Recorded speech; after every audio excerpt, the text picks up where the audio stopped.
This video is the first of a series talking about Einstein's special relativity.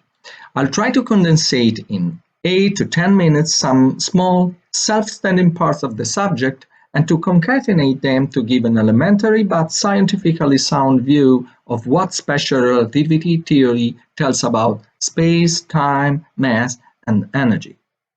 Let's begin with the two fundamental principles Albert Einstein started with. All the theory depends on two basic principles called postulates. The first one is the so-called relativity principle. The laws of physics take the same form in all inertial frames of reference. What is the meaning of this assertion? First of all, we take for granted that all natural phenomena, no matter how strange and bizarre they are, even this lady losing control of her shotgun because of the recoil, all of them obey laws. The quantities described in them satisfy universal mathematical relations. For instance, if an observer standing in his own reference frame took note of the positions of both the gun and the bullet at every time, he would find that the product of the mass of the gun times its acceleration is equal in size and opposite in direction to the product between the mass and the acceleration of the bullet. This is quite a simple consequence of the Newtonian laws of motion. Now, we are asking, but if a second observer standing in a different reference frame would measure the accelerations of the gun and the bullet in his own reference frame, does the same law occur for him or not? Classical kinematics teaches us that although the positions and the velocities are totally different if measured in the two different frames of reference, yet the accelerations are not. That is, every acceleration measured by the second observer, written A prime, would be identical to the acceleration measured by the first one, that is A. As a straightforward consequence, if the product of the mass times the acceleration of the shotgun and the bullet are opposite in the first reference frame, the same rule will be valid in the second reference frame too.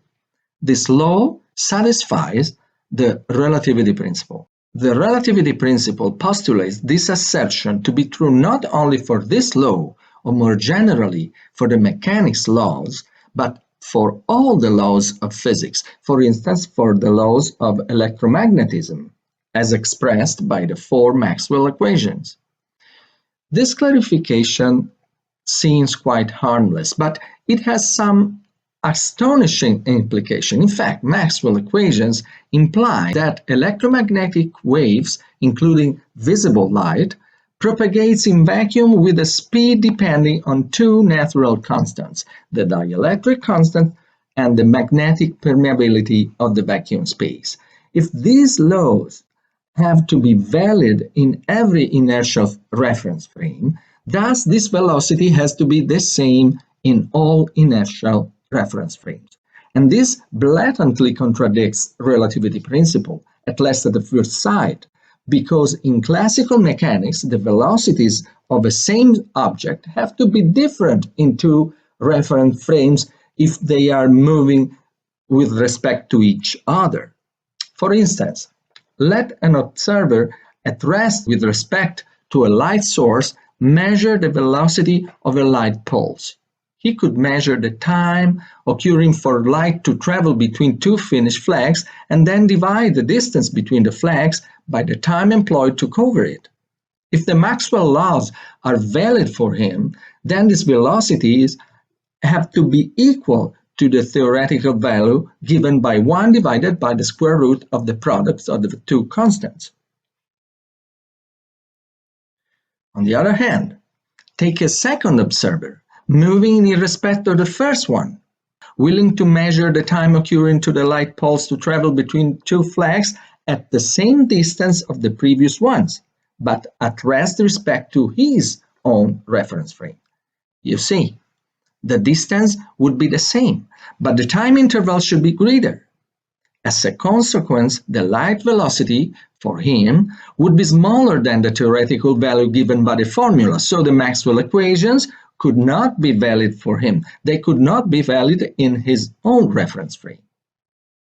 As a matter of fact, at the time of Einstein working on this subject, several unsuccessful attempts were made to reveal that the light speed was different in different reference frames moving with respect to each other, in a way to show that Maxwell's laws had to be valid only in one privileged reference frame.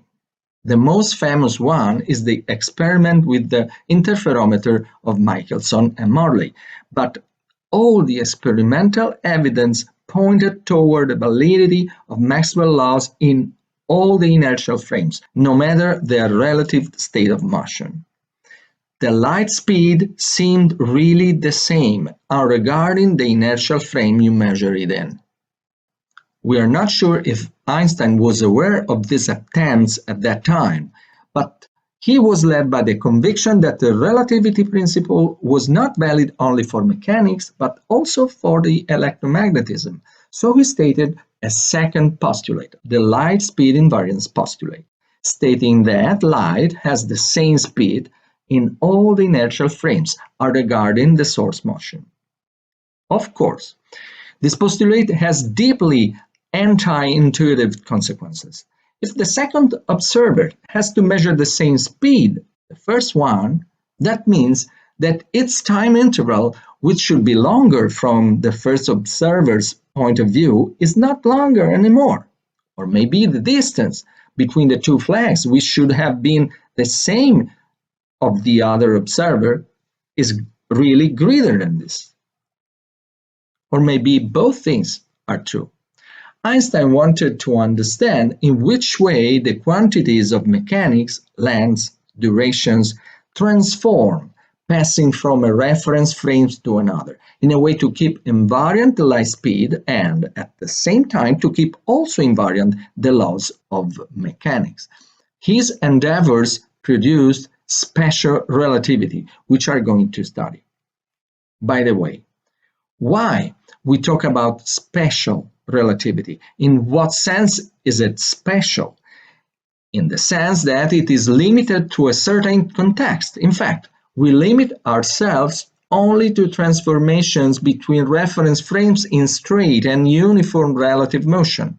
That is, not to accelerated frames, not to rotating frames.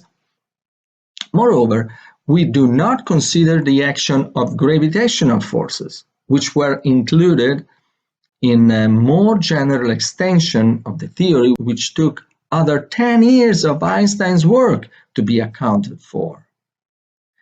In the next videos, we will see how, from these two principles, these two postulates, the entire building of special relativity, including seemingly paradoxical assumption about space and time, is actually constructed.